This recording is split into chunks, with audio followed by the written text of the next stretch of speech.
In case you didn't hear that from Kelsey back there behind the camera, we are live on location in Kamloops, here with Nevin Webster, Hello. also known as YKA Nevin.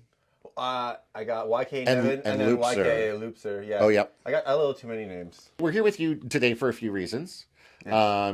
For the original reason I reached out to you to do a stream Casual. was We're in my basement. we are, yeah. Yeah. But your kind of studio. I call it a studio. Yes. Yeah. It's just my make things area. Yeah. Because you're not an artist, you said. I'm not really an artist. No. I called you an artist because you're quite talented. These are your pants you made, and you said My that you're. pants, yeah. Yeah. You said you're not an artist. You are what? Creator, maybe. I don't know. Maybe you're maybe making me rethink things. I think of things like memes, right? Meme creators just rejig stuff, right? Yeah. And so, just like a meme creator, I'm just rejigging physical clothing items now, Yeah. right? But a lot of like DJs, for example, I don't really understand DJs, but a lot of them I think are just sort of rejigging music. Well, maybe I'm a clothing DJ, Yeah. And a graphic image DJ. graphic image DJ. I like that. Right? And that would also be an artist. Like, because an artist, like the idea of what's the word I'm looking for? Like when you take something derivative work, Yes. is essentially what you're doing when you talk about rejigging, and that often derivative work is considered copyrightable. And if that's the case, I was just an artist. Maybe I have to start rocking the artist title. Yeah. Maybe I'm just scared because like there's just so many really like amazing artists in this town who make stuff from scratch, and I just don't see myself on the same platform as them. I feel like for you to make a good meme, you kind of have to have a good idea of what is funny and what the audience likes, and you have to kind of tap into people's brains a bit of what they would like. Yeah, it's to make a good meme, it's like 50% knowing what you're doing and 50% luck, and it might be heavier on the luck because like some of my worst creations, by my definition, are some of my most successful memes, and so for those who don't know, I make memes. That's kind of why you guys met me, primarily. And so, it's luck. It's figuring things out and just being confident enough to put it out there and just seeing how it goes. Right? I'm not confident in everything that I post. I will share that. But you post it anyway. But I post it anyway. And that's the most important thing, right? As an artist is like, it's one thing to do it, but it's a whole other step to take that thing and share it with people and be like, do you like? Totally. And like I delve into political topics on occasion, and so Hadn't noticed. those get a little bit more dicey, and seeing like, do I have the right mindset or the right message behind this meme, and I posted some recently that I think might have lost me a few followers, but generally seemed to be well received. Yep. No huge blowback, right? So it's all still luck though. Like, Why did you get into doing memes? I started doing memes as a bunch of jokes with friends in part of the BC underground hip hop group. That's where I learned how to meme. And from there, it was just a Facebook group that we just made memes, razzing on each other. From there, I wanted to try to see if I could encourage businesses in Kamloops to meme and like use it to promote themselves. But as you know, Kamloops businesses aren't always super quick to adjust and move and stuff. Yeah. So I just end up having to show them, let's say, and then it just kind of snowballed from there. I've been doing this for a large number of years, whether it be internet trolling or making memes, but it's just something that at this point in age that like gets me fired up a little bit to do something, to make something. If I don't make a meme a day, I kind of feel like I've let myself down because like, where are my creative juices? Where did that mojo come from? To make something, and I have all the resources, right? It's just a cell phone. Yeah. Right. Yeah. So you know, it's not like I can blame not having paint or not having, you know, a trip to the dollar store to buy something. So just have to make stuff and see if it works. Do you have like an end goal with your memeing? Do you want like the jokingly but yet serious answer? Of course. Yeah, that's all. That's our favorite kind.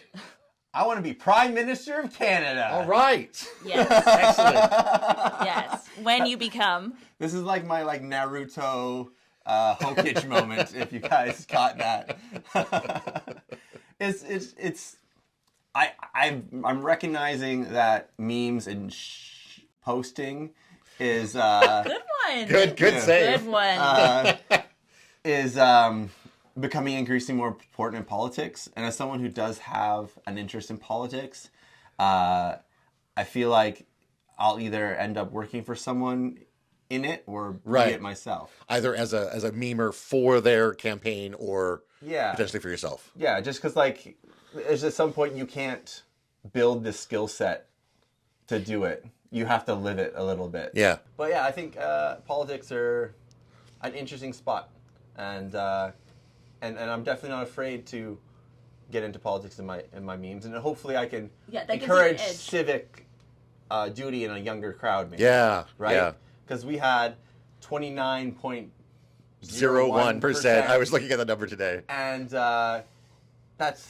that was the voter turnout in the last civic election, and that's just abysmally bad, right? Yeah. And you know everyone's now complaining about city hall and city council. It's like, well, 70% of you didn't do anything but get off your butt. Yeah. So like the bare minimum civic responsibility is just voting. Yes. Right. Like, and it's so easy. It's like your token to be allowed to complain. Exactly. Yeah. Yeah. If you want to complain, at least go and vote. Yeah. So that you tried, you did your best, the bare minimum. Absolutely. What does it take? Like 10 minutes or something? Should we make something? Let's make something. Yeah. Okay. Yeah. So, what we're gonna make is bootlegs of Cammy the fish because I have an affinity for this little fish. So we've got ourselves a little screen here with a stencil that I cut by hand because I'm old school like that, and we're just going to screen print some stuff. Awesome. Do you want to do it, Todd? Sure. Do you want me like flood it once and then we'll get you moving? If that is helpful, then yes. So when you're screen printing, I know very little about screen printing, but you know have more to than me. flood the screen so that there's an even coat of ink on it. Okay. And that way you don't get dry spots. Spots that are not yet thing. So if I had a proper screen and a fancy screen, I would flood it up here and then I'll bring it down. That's a screen you made yourself? This is a screen that was purchased. Oh, so like when they say screen printing, there's actually like a screen. Yeah. So look here. So there's. God, look. So I'm new to screen printing. Really fine screen. Yeah. And you can see that I didn't wash it and clean it very well, but it's all it is are tiny little holes, and then you're just going to block those holes in a pattern using a stencil or some people use what's called photo emulsion. I don't know how to do that, but that you cover the screen in it and you burn it with light, and then some of it falls out, and then you have a screen that is a full-on stencil, and you get the really intricate detailed one. Okay. I don't know how to do that. I would love to learn how to do that, but I'm loving the old school nature of this, though. it's I'm sure there's screen printers who are going to cringe if they see me doing this, but all I'm doing is adding ink, and then I have this little guy here. I'm just going to hold it down. And Is that just acrylic paint? No, this is screen printing ink. Okay. It looks acrylic to me, so. And then away we go. So everything is blocked off except the shape of Cammy the fish. Yes. And so that's what comes through. Yeah. That's amazing. It's very simple. So simple, yeah. It's crazy simple. And like when people are like, "Oh, I need to make T-shirts or whatever it be. I want 5 T-shirts or whatever it be." Like the cost of buying a screen printing screen and a few other things is relatively inexpensive. To get one like actually printed by a machine is There's much different. There's setup costs, right? So it's you got bigger ones there, right? I got Cammy the fish over there. And then, I make a whole bunch of random ones. Right now, it's all Cammy the fish. but As I it used to should make be. other ones. I can see you being popular with like punk band T-shirts or something. I've been to a few punk shows. I wouldn't say I'm like into the culture enough, but the style of T-shirt I think is appealing. oh, for for sure. them. Yeah, if you want to, just Yeah. Okay. I can hold that. Sure. Okay. So. Just try and line it up. Like mine's so ghetto that you have to just guess a little bit, Okay. and then just hold it down and swipe it. Try Oh, not- so is there enough paint in there already, or? Yeah. There's enough paint on the. Give it another good pass. Okay. We'll Want me see. to catch that paint up there? Yeah, sure. When I do it. Okay. That's so fun. And we'll just pull it off and just try to not get ink on yourself. Oh my God! So how long made a have you fish. how long have you been doing this part? I tried this in high school, Oh, and I made a few things in high school, cool. and but I started doing this again. I started doing this again in like 2 years ago, or something. Good I job, s- Todd. Thank you.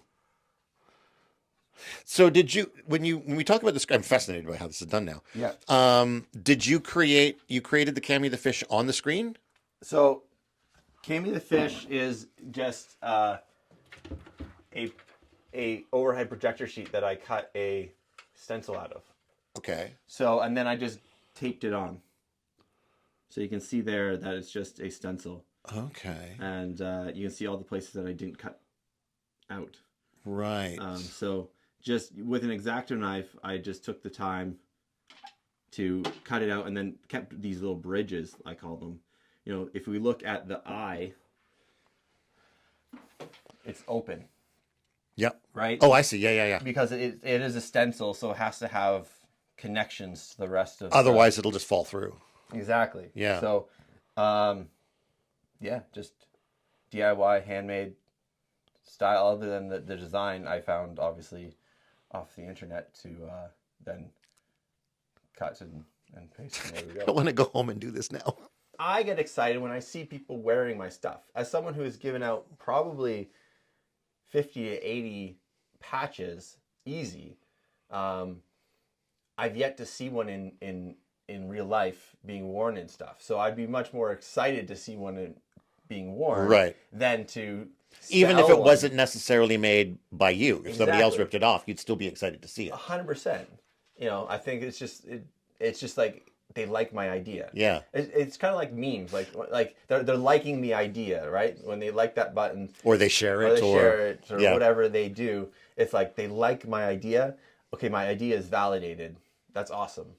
You know, go from there. I was going to say that the screen printing feels almost meme-like in a way, in the sense that it's kind of basic, it's kind of messy. It feels like as far as like physical art goes, it's there's a link in a way. It's like my favorite artist is Andy Warhol, right? I mean, I got the man right here. Yeah. Right, and he just took art and commoditized it, and that's what memes are to some degree, yeah. right? Some could say the memes are viral thought and do other stuff, but Andy Warhol really just had it figured out back in the 60s when he was just like, I'm going to take this soup can and I'm going to print it how many times and we'll see how it goes. So, And it's almost like he broke rules with the way like the colors were and all that, you know, and that's cool too. Yeah. To break the rules artistically speaking. But even then, he was just repurposing stuff too, right? That's true. So if you're going to call him an artist, you kind of got to.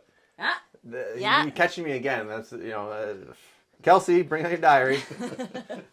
Let's talk a little bit about your podcast, which Yes. is another thing that you dabble in. Yes. how long has that been going on? The start of the podcast, I think it's early October, and I've got 6 episodes out today. It's quite a bit.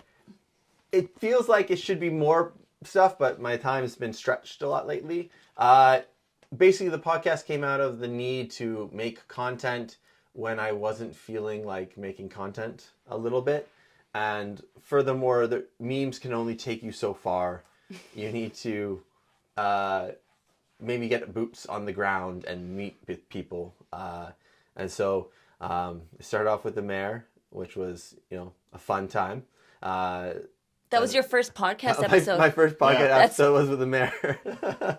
And go big or go home, I guess, right? Yeah. And it went big. Yeah. It went big. It went very well, both in feedback as well as in numbers. But it was challenging. I'm not going to lie. I mean, I definitely could have practiced with a few other people before delving into that one. And yeah, it's just like memes can only go so far. You have to meet with people at some point. Especially there's some really cool Kamloopsians that I'll never be able to, show in a meme format or exemplify or whatever be right. And nor do they deserve that level of degeneracy. So meeting them in person at coffee shops and just to chat is a fun time. And so that's where you do them? You do the podcast at a coffee shop? Generally, I do it in a coffee shop. The mayor's the only one I haven't done in a coffee shop. I do it because it's a safe, neutral place. Sure. I know the ambiance people might be worried about the ambiance of the coffee shop. It actually comes out really nice. I've got a really great audio engineer by the name of Colby Boffa. Some days I question, am I a podcaster or am I a memer? Because sometimes I feel like I can't do both. Yeah. Because if I take shots at someone, always punching up, I don't punch down. Would they then meet with me to record a podcast, right? Valid, yeah. And I do feel like, those memes that are maybe even like just poking at somebody, if not outright attacking them or even outright attacking them, those are maybe going to get traction because people like conflict. Totally. People are entertained by conflict, and of course, people who agree with those perspectives, who dislike those people, are going to be like, yeah, stick it to them. Conflict. Get along, everyone. Well, okay, maybe not everyone. I don't like conflict. Fair enough. I don't like people either. Just staying away from people and you avoid conflict. That's and why we do people. streams, because the people are on the other side of the camera. Yeah. Yeah, we love all of you. But stay there. Yeah, Don't come through the camera. Yeah. I took some shots at someone recently. They still have my messenger. We've chatted before. Nothing, right? At least they know they're coming from me. Yeah. And if they have a problem, they know who to talk to. Yeah, exactly, right? Where to find you. They pretty well do. Yeah, I'm not hard to find. Yeah. That's the sad part in this town, right? Everyone can find me. I'm at the Mattress King. Yeah, exactly. The interesting thing I think between the meming and the podcasting too is that in the meme it's like a very reduced kind of message. Like it's as very quick and simple and to the point as you can get, which is not a great way of communicating the more nuanced conversations that Totally. We need to be having as a community, as a nation, as a whatever. And that's where I think the podcast is, of course, great, because it's one thing to take a jab, say, at the mayor, but to actually go that step further and sit down with the mayor and let him speak and engage in that conversation. That's and it's not even that though. It's like people are using my memes as their news source, which is not good. And I regularly have to tell people, hey, I'm not a journalist. Yeah. I'm making comments on articles that are written by journalists. Yeah. There's going to be context that's missing. Totally. The nuance is not there, right? You need to read the articles to sometimes get the joke that I'm making, because I see people, and it always happens with satire, is they think what's being said is what's being truthful, right? Right, and they miss the joke. They miss the joke, right? One person was saying, "Oh, why is this group representing all of Kamloops?" It's like, well, this is a satirical article. This is just taking something, emphasizing the joke, and putting it out there, right? So it sucks because you don't want to mislead people, but it's going to happen. And in that regard, I get people from all over the spectrum of politics, engaging with my stuff, and you just don't know if they get the message that you're Yeah, saying. yeah. And I've lost a little bit of sleep over it. Not a lot, but like I do not like being misunderstood.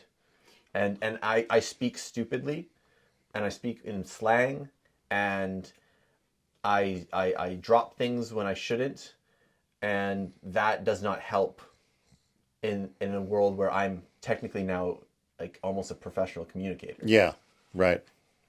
You really do PR for Kamloops. I think you're like a public relations type of person. You've kind of become that. I hope I have to some degree. I think like I'm free to delve into topics that like the agencies and the groups that are official can't touch, and that gets me respect to some degree. But I can also do like the fun, happy-go-lucky stuff, right? So it's this balancing of like a mixing of the happy-go-lucky with the serious, and no one really owns me, but I definitely have some fears of talking about certain people just because that's just the reality of things, right? Yeah. So is it PR? It's not just positive PR. Like there's like, I'm sure there's some people who wish that I just stayed on the happy-go-lucky side. Totally. And if I don't do the harder stuff, I feel like I'm losing out on opportunities to actually make change in Kamloops by having the harder conversations, or at least poking fun at the harder conversations. Because I got 3 kids and this is their home, and I always say like I'm 3 times more invested in Kamloops than the next person. And if I have to do the harder conversations and do the dirtier work, let's say, so that they can do the happy-go-lucky stuff, I'd be stoked. It's a really powerful position, I think. Like not in the like sense of like I've got power, but like to be willing to sort of step up to the plate like that. Yeah, and do I feel like I fumble the ball sometimes? Absolutely. I made some communication blunders in the last week, both personally and let's call it professionally. Mm-hmm. And you know what? I got my own version of checks and balances, so I just have to make a meme and see if certain people are still engaging with that meme. If they engage with that meme, I know where I'm still, headed in the right direction, right? If I've lost them, then that sucks, but I'll find new checks and balances, I guess, at that point. So in regards to the memeing and stuff, that is sort of that work, I guess to say, is what led to your winning the Kamloops Best Influencer. Yeah. Kamloops BC now awarded me Kamloops Best Influencer. I think influencer is such a strange thing. It might be one of those things where there just wasn't another word to quite capture it. Yeah. But whether I'm an influencer or not, it's just odd, right? Because like I'm definitely the more punk-esque.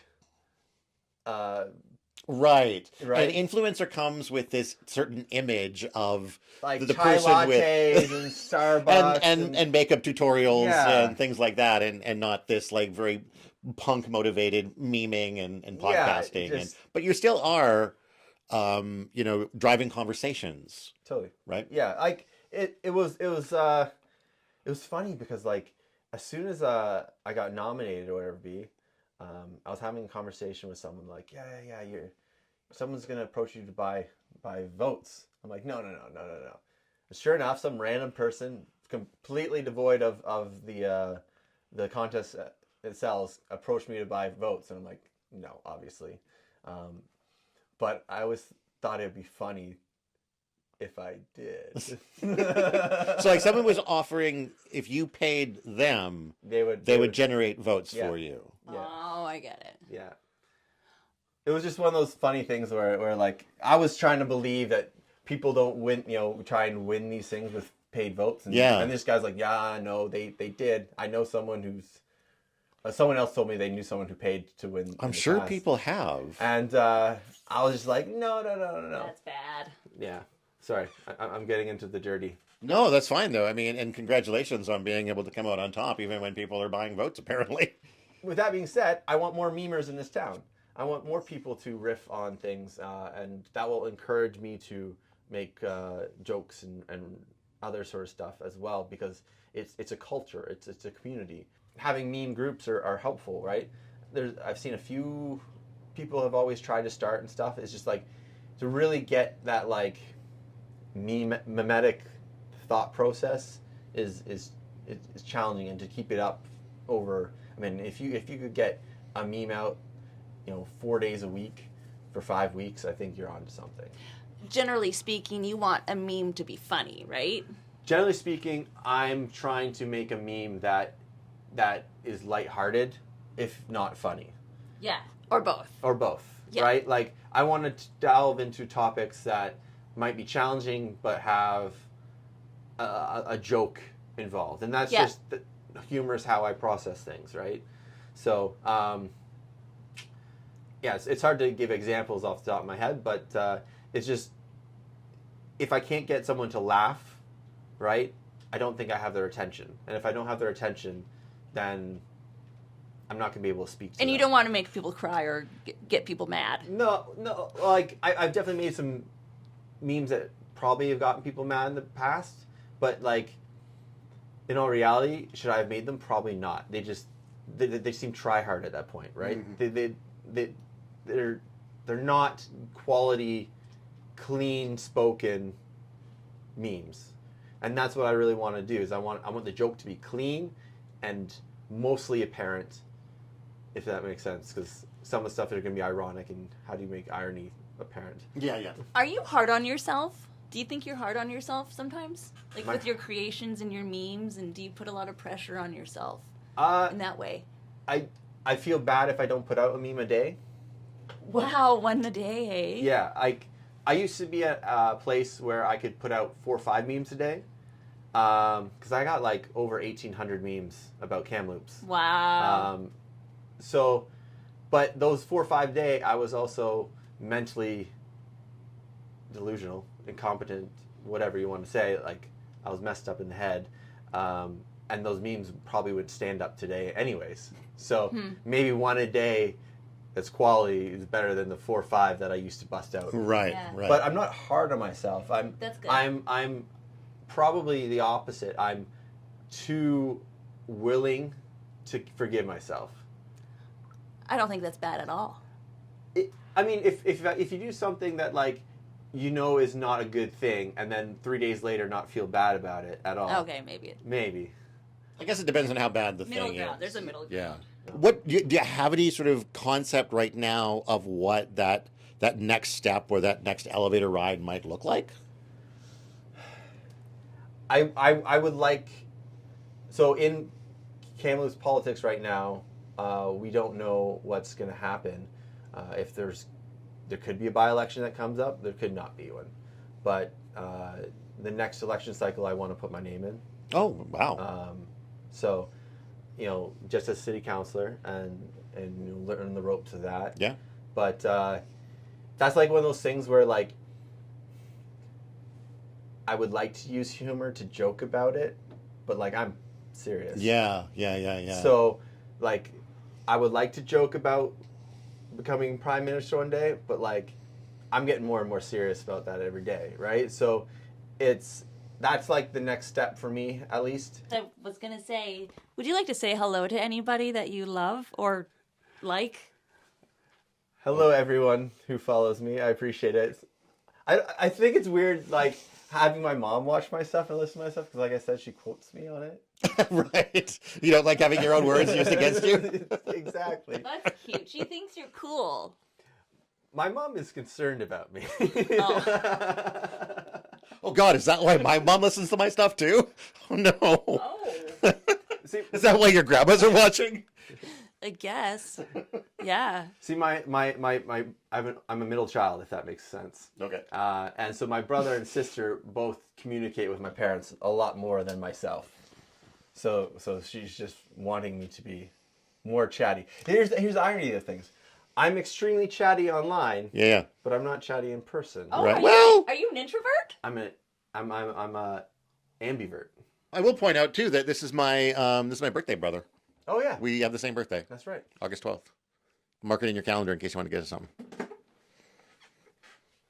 Todd celebrates a whole month. He's like, me, all month when it's his birthday month. I do. I'm not big into birthdays. No. No. Someone died on my birthday. That was close to family, so it was like Well, that always sorry I brought that up. overhanged it. No, it's fine. It's just like this is like we never talked about the fact that I'm bipolar, but like that's like the moment that I think maybe something cracked in me. I see. Okay. That could be like the but I could see maybe that. I wouldn't be an artist if that didn't happen. Yeah. I just What a want great time to throw the microphone at Well, you. no, I want to say that I appreciate you being so forthcoming and open about mental health because, I mean, we get it. We get it. I've been corrected that it's a mental disorder, that I'm not mentally ill. Okay. All right. I think it's the same thing. Yeah. And I think mental health as an overall term would still apply. Yeah. Like you could call it a mental health struggle or a mental health something. Yeah, whatever it is. You know. But I think the more people are just open and just casual about mental health, like as if you hurt your knee, like it should be the same sort of, feeling of conversation as, because it's just looked at so differently when it's the brain and you can't see it. When you can't see the disorder or the illness. You can't just show them an x-ray of like, see, this is the part of my brain that's all messed up. Yeah. Therefore, yeah. But no. It's always like interesting when people try to use it to knock you down. Yeah. Right? It's like I luckily have a position that I can be, I'm mentally ill. What are you going to do about it? Like, yeah, you have nothing to lose. I got nothing. I've got a whole bunch of memes that I've made, and you wouldn't get these if it wasn't for this. And you can test me all you want, but I'm still gonna like be able to be cognizant and give you witty responses or whatever be right. So and some great artists. Van Gogh. Many, yeah. Is he? Van Gogh is bipolar. They diagnosed him after. Yeah. I didn't know that. But by the way, respect for being open to discussing your own struggles, because not everybody wants to. It's often a very personal thing, and so I have great respect for that. I myself have struggled with depression and anxiety as well, and I'm very happily medicated now, thankfully. Anxiety's the worst. Todd also struggles from really smelly farts. I do. I launched a really terrible one. Not officially diagnosed. But Not I'll officially. diagnose that one. Thank you, Kelsey. I'm just kidding. I'm anticipating your prescription. How should I resolve this? Well, I personally have attention deficit disorder. Oh, okay. And also really ADD. smelly farts. I also have that too. Yeah. Sometimes. You're very comfortable in front of your grandmothers. Yeah. Oh yeah. Well, they know. They've smelled your farts. Oh yeah. They've been smelling your farts for years. You smell like your dad. Are we still live? Did this cut yet? No, it doesn't stop until we cut it. Oh man. Actually, I think it stops at 2 hours. But are we done? I think we're done. Yeah, we're done. So... All right. Thank you so much again for hanging out with us for the last hour, screen printing with us. This was so much fun. Yeah, appreciate you having me, Todd, Kelsey. Thank you. We salute to you. And to you. And to you. Good night, Kamloops. Or good afternoon. It's not night. Good afternoon, Kamloops.